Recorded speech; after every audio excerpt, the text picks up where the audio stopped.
اب اسی چیپٹر میں ایک اور چیز ہے چمڑا، لیدر، اس کے حوالے سے کہ لیدر کا استعمال کیسے کیا جائے گا، کب کیا جائے گا، کیونکہ آج کل یہ کوسچن بہت عام ہوتا ہے. مثلا لیدر جیکٹ، کہ لیدر کے بہت سارے جو ہے کوئی لوگ کوٹ پہنتے ہیں، کوئی اس کی ٹراؤزر پہنتے ہیں، کوئی اس کے مختلف دستانے وغیرہ پہنتے ہیں. تو ایسی صورت میں اس کا پہننا جائز ہے یا ناجائز؟ بلکہ آپ نے دیکھا ہوگا بعض جگہوں پر جاتے ہیں، بعض علاقوں میں لوگ نماز پڑھنے کے لیے تو کچھ لوگ شور بھی مچاتے ہیں کہ چمڑے کا جیکٹ پہن کے نماز پڑھنے آ گئے.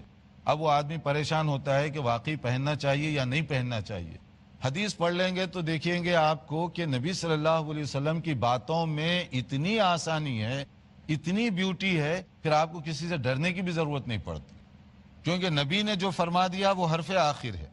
تو آئیے اس میں لیدر کے بارے میں نبی کریم صلی اللہ علیہ وسلم کا ارشاد کیا ہے اس کو بھی دیکھ لیں.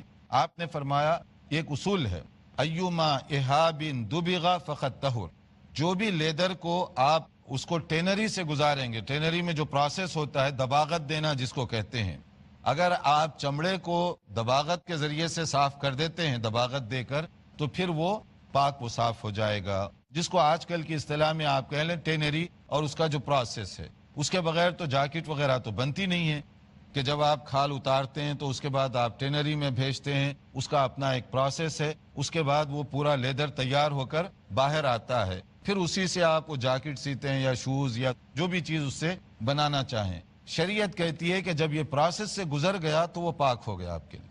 اب آپ اس سے جیکٹ پہنے، ٹراؤزر پہنے، جائز ہے، آپ کو کوئی ڈرنے کی ضرورت نہیں ہے. اگر کوئی روب دکھائے تو آپ اس سے زیادہ حدیث پڑھ کر روب دکھا دیجئے کہ یہ جائز ہے، اس لیے اس میں منع کرنے کی کوئی سینس نہیں بنتی. ویسے آپ کا جی نہیں چاہتا نہ پہنے، مگر پہننے والوں کو حرام اور حلال کا مسئلہ نہ بتائیں، اس لیے کہ یہ چیز جائز ہے. اب یہاں ایک ہے کہ کون سا لیدر، لیدر تو کئی جانوروں کے ہوتے ہیں، تو اس میں سمپل اور آسان یوں سمجھیے ہر وہ جانور جس کا گوشت ہم کھا سکتے ہیں، جائز ہے، ان تمام جانوروں کا جو لیدر ہے اس کی جیکٹ پہنے وہ پہن سکتے ہیں. اس میں تو بعض علماء نے تو یہاں تک بھی کہا ہے کہ وہ بھی جانور اس میں آ جائیں گے جن کا گوشت کھانا منع ہے، مگر اگر ان کا چمڑا صحیح طور پر دباغت دی گئی وہ بھی پاک ہو جائے گا چمڑے کی حد تک. لیکن میجارٹی اور اکثریت علماء کی رائے یہ ہے کہ جو جانوروں کا گوشت کھانا جائز ہے وہ چمڑا ٹھیک ہے، قطع نظر اس بات سے کہ وہ جانور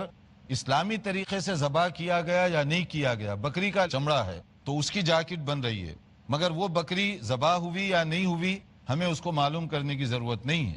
گائے وہ کیسے ذبح کی گئی تھی، کس نے ذبح کیا ہے، اس کی ریسرچ کی ہمیں ضرورت نہیں ہے، وہ جائز ہے، شریعت اس کی اجازت دے رہی ہے. اس میں ایک اور بات یہ بھی ہے کہ اگر وہ جانور مر گیا، مثلا بکری مر گئی ذبح کیے بغیر، تو اس بات کی اجازت ہے اگر آپ چاہیں تو اس کی کھال اتار کر اس کو جو ہے ٹینری بھیج سکتے ہیں اور اس سے کوئی بھی چیز استعمال میں لا سکتے ہیں، حالانکہ وہ مر چکی ہے. ایک مرتبہ ایسے ہوا کہ نبی کریم صلی اللہ علیہ وسلم گزر رہے تھے، وہاں آپ نے دیکھا کچھ لوگ بکری کو کھینچ کر لے جا رہے ہیں مردار.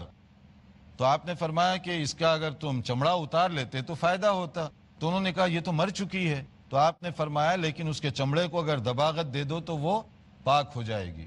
تو اس سے مسئلہ یہ بھی معلوم ہوا کہ آپ کو مینوفیکچرر کے بارے میں معلوم کرنے کی ضرورت نہیں ہے کہ وہ انڈسٹری کس کی ہے، مسلمان کی ہے، غیر مسلم کی ہے، سینے والے کون ہیں، ان چیزوں کی بھی ضرورت نہیں ہے. شریعت نے اس سلسلے میں بہت گنجائش رکھی ہے.